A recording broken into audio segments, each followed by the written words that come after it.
పాకిస్తాన్ క్రికెట్లో కోచ్లు, సెలెక్టర్లు, support staff మార్పులు ఆ మధ్య పెద్ద గందరగోళమే సృష్టించాయి. ఇదే క్రమంలో 2024లో పాకిస్తాన్ టెస్ట్ జట్టు హెడ్ కోచ్గా పనిచేసిన ఆస్ట్రేలియా మాజీ పేసర్ జేసన్ గెలెప్సీ తన రాజీనామా వెనుక జరిగిన పరిణామాలను బయటపెట్టాడు.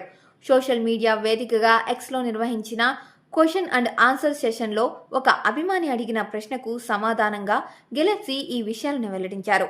పాకిస్తాన్ కోచింగ్ బాధ్యతలను ఎందుకు వదిలేశారు అనే ప్రశ్నకు గెలెప్సీ పాకిస్తాన్ బోర్డు తనను తీవ్రంగా అవమానించిందని ఆరోపించాడు. తాను టెస్ట్ జట్టు హెడ్ కోచ్గా ఉన్న సమయంలో సీనియర్ అసిస్టెంట్ కోచ్ను ఎలాంటి ముందస్తు సమాచారం లేకుండా తొలగించారని పేర్కొన్నాడు.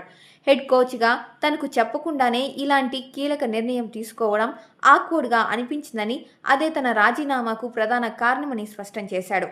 ఇది పూర్తిగా అంగీకరించలేని విషయం. అంతేకాదు, ఇంకా చాలా ఘటనలు నన్ను తీవ్రంగా అవమానించాయి అని గెలెప్సీ తన పోస్ట్లో రాశాడు.